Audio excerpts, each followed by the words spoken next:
Je vais vous présenter donc la médecine traditionnelle chinoise et comment elle comprend en fait les troubles menstruels comme les douleurs, les règles irrégulières, les règles abondantes et les douleurs gynécologiques en fait. Donc c'est à peu près, voilà, c'est ce qu'on va voir. Après il y a d'autres, évidemment, beaucoup d'autres choses, mais on va rentrer là déjà, on a de quoi faire. Donc je ne vais pas vous prendre, non plus 1 heure de votre temps. J'ai envie donc de donner ce petit rendez-vous tous les mardis à 13 heures à peu près, sauf problème technique, pour, en fait, pour vous expliquer un petit peu, la médecine chinoise et d'autres choses. C'est la petite pause Tao de 15 minutes et de répondre à vos questions si vous en avez par rapport à ça. Donc là, on va voir donc comment la médecine traditionnelle chinoise voit les menstruations. Il faut bien comprendre, déjà, d'office, je vais vous parler de vos organes, je vais vous parler du sang. Donc déjà, je pose le cadre. Je ne parle pas, je ne vais pas parler du sang en tant que tel et je ne vais pas parler de vos organes en tant que tels non plus. C'est vraiment tout ce qui est lié à, faut considérer que les organes ont finalement une enveloppe énergétique. Voilà. Donc c'est vraiment cette enveloppe énergétique dont je vais parler. Alors, déjà, je regarde. Non, c'est bon. Tac, je regarde si vous avez des commentaires. On m'entend, super. Donc, voilà, donc c'est vraiment ça. Il faut vraiment bien, quand donc parce que je vais vous parler de votre foie, de votre rate, de vos reins, mais tout ce bon petit monde, va très bien en médecine, allopathique, hein, vraiment. Donc c'est un autre vocabulaire, un autre référentiel. Donc ça, voilà, c'est posé, gardez-le bien dans votre esprit. Donc les menstruations et en médecine traditionnelle chinoise, c'est vraiment un reflet de l'état général de l'énergie du corps, avec une importance particulière sur le sang et le qi. Quasi en consultation pour voir votre, qualité énergétique, quand c'est une femme, je pourrais quasi poser des questions uniquement sur les menstruations et déjà j'aurais son tableau complet au niveau, énergétique. Donc vous voyez l'importance, que c'est pour, constituer votre qualité énergétique, en tout cas pour un praticien en médecine chinoise. Alors à la fin de ce live, j'espère vous donner une meilleure compréhension des causes profondes, de ces troubles et des pistes pour les soulager à travers l'énergétique chinoise. Alors déjà, parlons des bases, les bases de la médecine traditionnelle chinoise et les cycles menstruels. Donc tout d'abord, on va voir le rôle du sang. Et oui, le sang est forcément un rôle principal, mais pas que, parce que ça n'existe pas juste, un fonctionnement où on va avoir que le sang, que le qi, c'est pas possible. Tout est interdépendant. Donc le sang est donc central en médecine traditionnelle chinoise.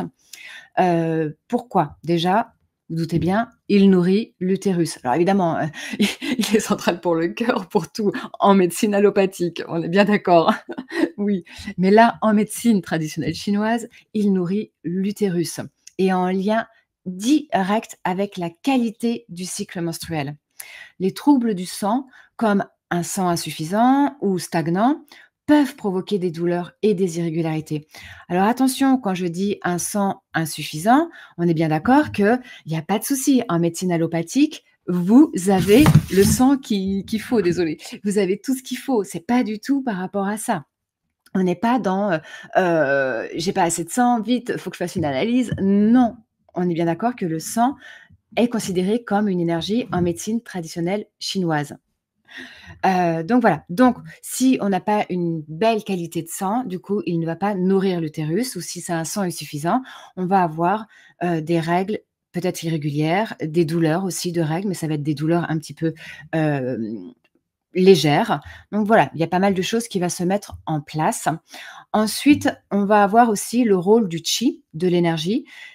Et oui, parce qu'il y a le qi, le sang et le qi, c'est où l'énergie, on va dire, vitale. Il y a plusieurs formes d'énergie dans notre corps. Nous, on parle que d'énergie en tant que telle, mais il y a beaucoup de formes d'énergie dans le corps. Donc voilà, donc et le qi est très important aussi. Si le qi est bloqué ou s'il stagne, pareil, il va empêcher une bonne circulation du sang, entraînant aussi des douleurs et des déséquilibres. Il faut que vous compreniez que, moi je vous parle du qi et du sang, vous me dire: «Bah OK, mais il circule où? Si c'est pas dans notre corps, si, c'est pas comme, la médecine allopathique». Bah oui, c'est vrai, vous avez raison. En fait, il faut, imaginer des flux énergétiques qui traversent notre corps. les méridiens. Dans ces méridiens, il faut les imaginer comme des petits tubes là, voilà, et à l'intérieur circule le chi, l'énergie et le sang. Les 2 sont indissociables. L'un circule toujours avec l'autre. Dans les méridiens, il y a tout le temps du chi et du sang. Voilà, on n'en parle pas, mais c'est voilà, ça va ensemble en fait. Et donc, quand l'énergie est faible, il faut considérer l'énergie comme le moteur.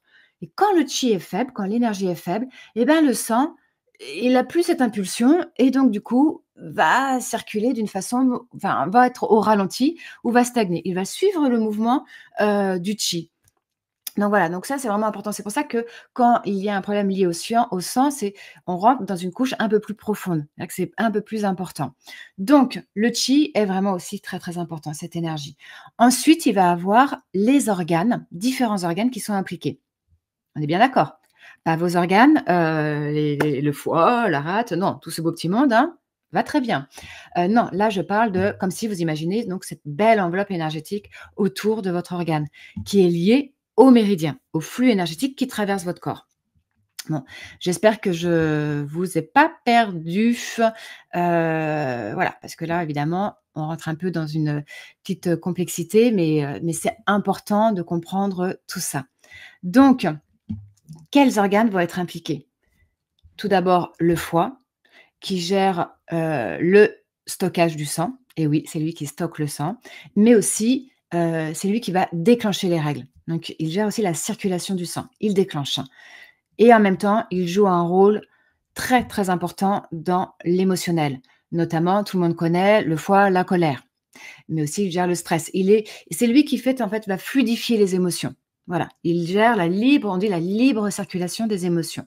Donc si on a trop de stress, à un moment donné, le sang va aussi stagner. Donc voilà, la machine va voilà, il va tout faire bloquer. Il veut plus rien faire circuler. Il en a marre. Il fait grève, il en a ras-le-bol, il travaille plus. Donc là, va s'installer des douleurs, différentes, formes de douleurs. Ensuite, il va avoir le rein. Le rein, lui, est responsable, de l'essence vitale. C'est ce qu'on appelle du jing. Voilà, c'est vraiment vous voyez ça comme un élixir, une essence brute et c'est souvent lié aux troubles hormonaux, ce rein, puisque c'est lui qui va, où il détient le yin véritable et le yang véritable, cette énergie pure, avant d'être transformée aussi et il est aussi responsable des cycles irréguliers. Et enfin, il y a la rate, l'énergie de la rate.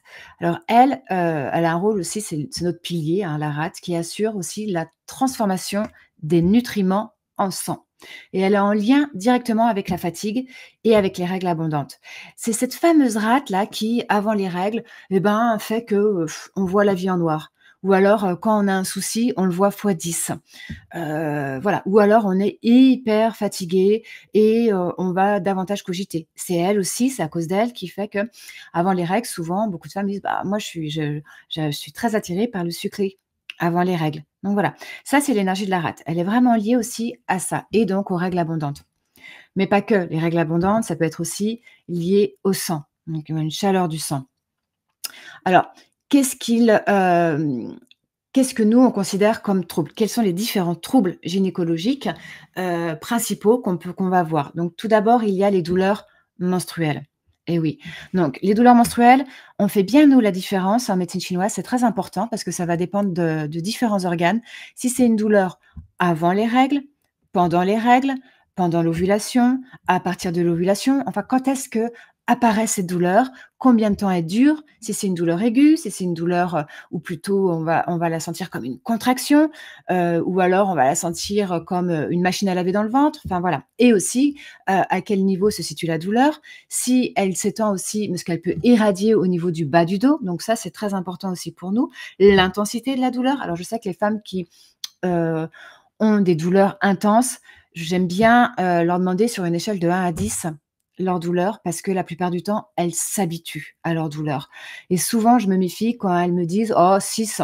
Bon, je mets facile un petit 7-8 si ça fait depuis des années, si elles souffrent d'endométriose, si enfin voilà, parce qu'en fait, elles se rendent pas compte, mais elles ont finalement une résistance à la douleur sans même s'en rendre compte, hein. Donc heu, donc voilà, donc ça, on va dire donc les douleurs menstruelles, et c'est souvent dû à ce qu'on appelle une stagnation de l'énergie du foie, ou du sang. Voilà, donc le flux ne circule pas et crée des douleurs. Mais encore une fois, c'est bien aussi de voir la qualité du sang. Donc je vais aussi demander l'abondance, le flux, s'il y a des caillots, pas de caillots, la couleur du sang. Tout ça, c'est important en médecine chinoise. Ça nous donne des indices. Donc comme je disais, la douleur, à quel moment elle arrive. Ensuite, donc ça va nous déjà nous donner beaucoup d'indices. Mais il peut y avoir des douleurs de règles et des règles abondantes, ou douleurs de règles et des règles pas du tout abondantes, ou douleurs de règles et on saute un cycle sur 2. Donc là, voilà, donc vous voyez, ça se rajoute en fait, on rajoute, des couches. Donc les règles abondantes, elles, c'est souvent dû à une faiblesse de l'énergie de la rate.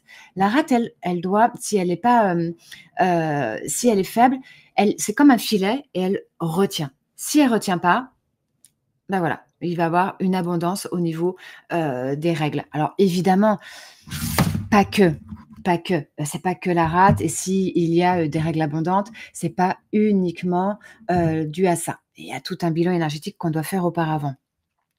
Donc voilà, donc pour ça, il y a aussi la chaleur du sang qui va faire qu'on va avoir, des règles abondantes. Et puis, il y a les règles irrégulières. Alors là, c'est souvent dû soit à une faiblesse de l'énergie des reins ou alors stagnation du foie. Vous avez sûrement dû remarquer quand vous avez un événement très stressant ou quand vous vivez une période très stressante, eh ben, des fois, on saute un cycle. On n'a plus nos règles. Donc ça, c'est vraiment lié à l'énergie du foie. Il stagne tout, comme je vous disais et donc voilà, il va faire grève, il arrête de travailler, donc il va pas déclencher les règles. Ou alors, pareil, quand, il va avoir aussi quand on est très, très, très fatigué, une fatigue intense et ben, pareil, on peut ne plus avoir ses règles. Donc finalement, le corps n'aura pas assez d'énergie pour déclencher, on va dire, les règles. Donc voilà. Donc ça, on peut le constater. Et ensuite, alors, qu'est-ce qu'il faut les pistes pour soulager les douleurs de règles? Alors, heu, quand on n'est pas accompagné, en médecine traditionnelle chinoise et ben, vous pouvez il y a plusieurs façons. Déjà, l'alimentation. Alors, pour nourrir le sang, si jamais vous avez des règles pas très abondantes, il y a, tout d'abord les viandes rouges. Bon, ça paraît logique. Pour les personnes, qui sont végétariennes, qui ne mangent pas de viande rouge, alors là, vous pouvez, les épinards, les légumes verts à feuilles, hein. Pareil, la betterave, donc ça va tonifier le sang, favoriser la circulation. Baie de goji aussi, très bon, ça c'est un super aliment pour nourrir le sang. Voilà, baie de goji en médecine chinoise, dans la pharmacopée, on en met partout. En tout cas pour nourrir le sang et l'essence des reins aussi, hein. Et pareil, tout ce qui est le jujube, date rouge, donc ça aussi, c'est, un classique en médecine chinoise pour nourrir le sang et aussi calmer l'esprit. Alors quand on dit calmer l'esprit, parce qu'à partir du moment où le sang est un petit peu on est un petit peu en déficience, voilà, un petit peu en vide, on va avoir cette agitation constante ou du stress très facile, ou aussi on va être à fleur de peau, on se sent fragile, déconnecté. Ça arrive souvent. Ensuite, pour renforcer les reins, donc là, pour renforcer les reins, ça va être aussi si on ressent une grosse fatigue ou avec, des règles, irrégulières. Donc là, la baie de goji, toujours pareil, qui va nourrir le jing, l'essence vraiment. Il y a aussi, graines de sésame noires, ça aussi, ça va nourrir et tonifier le yin des reins.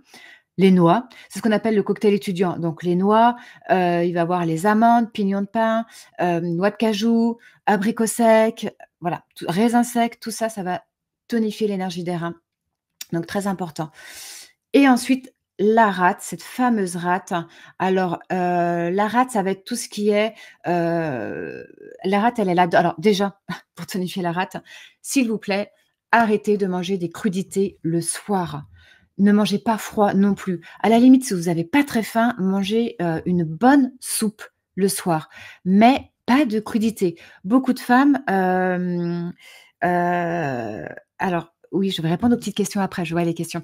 Alors beaucoup de femmes, disent qu'effectivement, quand elles ont pas faim, bon voilà, elles mangent des crudités le soir. Non, la rate n'aime pas ça et encore plus le soir, le feu digestif est moindre. Donc voilà, donc du coup, si le feu digestif est moindre et ben, ça va du coup un petit peu ralentir et ça va alourdir l'énergie de la rate. Ça va lui donner du travail. Alors là, quand je vois aussi que, alors je dis, j'ai pas le prénom, Kako Happy Life. Oh, j'aime pas ça, j'aime pas le prénom. Bon, bref, oui, en médecine chinoise, qu'il y avait un flux sanguin qui partirait de l'estomac. Alors, c'est pas aussi simple que ça.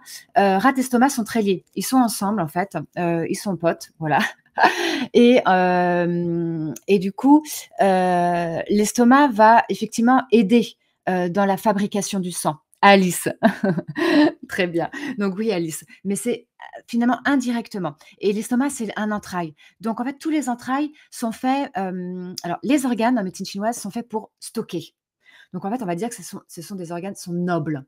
Alors que les entrailles, mais qui sont très importantes aussi, hein, sont toujours par paire. Organes, entrailles, tout le temps. Et les entrailles, eh ben, c'est fait pour, drainer, faire circuler. Ça ne stocke pas. Donc l'estomac, effectivement, va agir effectivement dans la fabrication du sang puisque rate estomac, au niveau de l'alimentation, si on a une digestion faible, et ben, forcément que ça va ralentir le travail de la rate et qu'elle ne veut pas recevoir tous les aliments nécessaires pour fabriquer le sang. Voilà, mais ça agit pas directement sur la fabrication du sang. Ça contribue. De toute façon, tous les organes, voilà, sont impliqués, mais ça contribue. Donc c'est les 2 sont ensemble, rate estomac. Donc puisque c'est lié à la digestion et l'alimentation, évidemment, c'est le premier réceptacle, c'est l'estomac. Ensuite, la rate. Donc voilà. Ensuite, on va, du coup alors oui, donc j'en étais à la rate adore le chaud. Si vous voulez, si vous avez un coup de mou, surtout, mangez du chaud.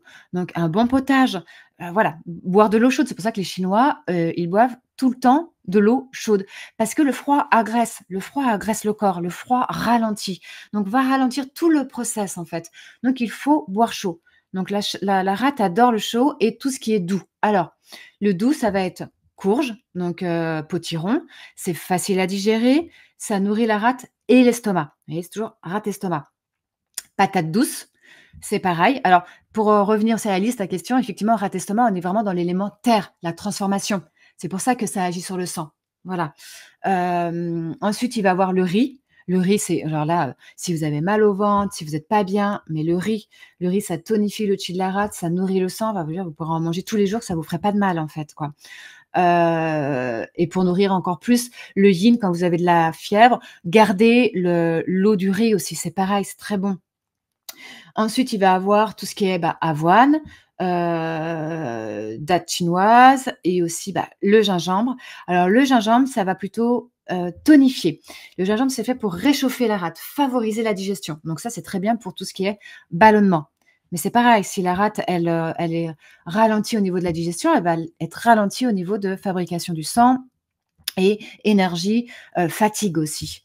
Donc après, ça va être tout ce qui est pois chiches, voilà, très riche en protéines, il va tonifier la rate.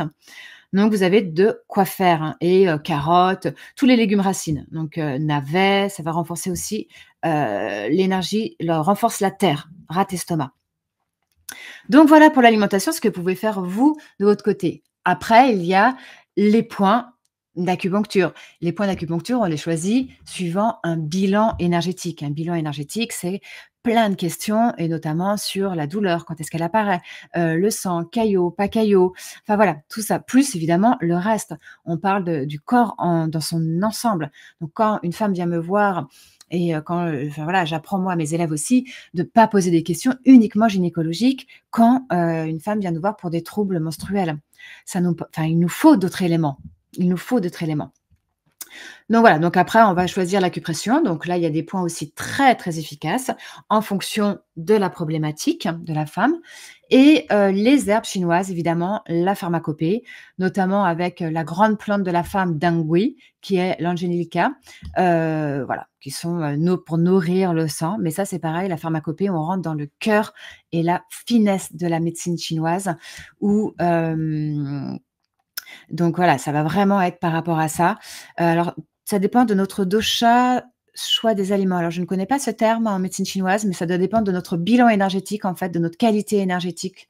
Ouais, évidemment, comme les points, comme tout. comme tout. Mais il y a des aliments, qui sont très bien pour le la fatigue et ben, voilà, ça c'est très bien en règle générale pour une énergie, une bonne énergie en général. Sauf pour l'inflammation. Donc là, il y a des aliments spécifiques pour tous les problématiques inflammatoires. Mmh. Ah, Ayurveda, d'accord, OK. Ah, je connais pas du tout l'Ayurveda, mais oui, ça marche par feu, air, enfin c'est plus simple, je voilà, ouais, ouais, ça me semble, un peu plus simple, mais au niveau des éléments, donc oui, c'est la même racine, l'Ayurveda. Exactement. Et ensuite, il y a, bah, donc comme je vous disais, les herbes chinoises, la pharmacopée où ça, on rentre dans le cœur de la médecine chinoise et donc là, il faut vraiment un bilan énergétique et il faut vraiment aller dans la finesse, pour choisir la formule de pharmacopée qui convient à la personne. Là, il y a rien de plus, personnalisé, vraiment. Et ensuite, il y a la gestion du stress et des émotions, évidemment, si surtout pour l'énergie du foie qui lui gère les émotions. Donc là, le meilleur moyen pour faire circuler l'énergie du foie, pour tonifier l'énergie des reins, c'est le qigong, évidemment, qui fait partie de la médecine traditionnelle chinoise. Le qigong, c'est top pour ça. On peut agir soi-même avec le qigong, en faire un petit peu tous les jours. Il y a des mouvements qui sont très simples et on peut faire tous les jours. Et il y a aussi évidemment la méditation. Voilà, le yoga aussi, hein, voilà, tout ce qui est, correspond à ce que j'appelle moi les arts internes en fait, hein, où on va, calmer notre esprit et faire circuler les énergies. Donc voilà pour, tout ce qui est troubles menstruels et la médecine traditionnelle chinoise. Alors comme vous voyez, la médecine énergétique chinoise aborde les troubles menstruels de manière holistique, en voyant les cycles comme vraiment un reflet de l'équilibre global du corps, et aussi des émotions. On ne sait pas séparer le corps des émotions, de l'esprit, de l'âme et même en gynécologie, on voit beaucoup aussi de problématiques et de douleurs liées au transgénérationnel. Là, on n'en parle pas, mais c'est des fois, c'est vraiment on sent bien que la femme n'apporte pas la douleur, qu'il y a du transgénérationnel, vraiment. Donc voilà, donc ça aussi, ça fait partie il y a des points en médecine traditionnelle chinoise qui travaillent sur le transgénérationnel. Vous vous rendez compte? C'est tellement riche, tellement beau. Donc voilà, donc moi, bah, si vous voulez, si vous cherchez une médecine complémentaire à, un traitement, à vos soins traditionnels, effectivement, l'énergie chinoise est super. Vous pouvez faire déjà pas mal de choses, par l'alimentation, le qigong, l'acupression et puis, notamment la vidéo Le Dirat là que je vous ai donné aussi et pour équilibrer votre corps. Donc, si jamais, hop, vous avez des questions, n'hésitez pas. Si là, il y a aucune question qui vous vient à l'esprit, n'hésitez pas de les poser en commentaire. J'y répondrai avec plaisir et sinon, et ben, moi je vous dis à mardi prochain pour un prochain live. Je vais essayer de faire ce rendez-vous tous les mardis. Alors normalement, j'ai dit un quart d'heure, mais vous voyez, ça a duré un peu plus longtemps. Mais oui, moi on m'arrête plus quand je parle de la médecine chinoise, donc voilà. Donc ça va être vraiment, donc la pause Tao sur différents sujets, médecine traditionnelle chinoise, émotionnelle, ça aussi on m'a demandé aussi donc ésotérisme, spiritualité, voilà. Donc et n'hésitez pas si vous avez des sujets, que vous voulez connaître plus sur des problématiques en médecine chinoise, de me le demander. Voilà, moi comme ça, je vous donnerai aussi ce qu'il faut. Donc voilà, et puis, bah, moi je vous dis donc à la semaine prochaine et il sera en replay et aussi sur YouTube et sur mon Insta. Une idée du thème de la semaine prochaine? Oui, je vous le mettrai en story. Bah, oui, oui, j'ai fait tout mon planning là. Donc, là, je l'ai pas en tête parce que j'ai une mémoire de poisson rouge. Je travaille 10 000 choses à la fois. Donc en fait, voilà. Mais je vous mets ça à l'avance si vous voulez, si ça vous intéresse. Je vais vous mettre le planning à chaque fois du mois. Comme ça, vous saurez en fait, chaque mardi quel va être quel va être le planning. Donc voilà et puis n'hésitez pas, si vous avez des questions, je suis là pour vous répondre.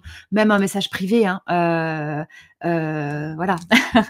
Ouais, bah, ouais, je sais la mémoire rouge là, bah, ouais, c'est l'âge aussi, hein, donc voilà, j'essaye de faire des je prends pas alors moi je me shoot, hein, ouais, on si vous voulez, on parlera de de tout ça aussi.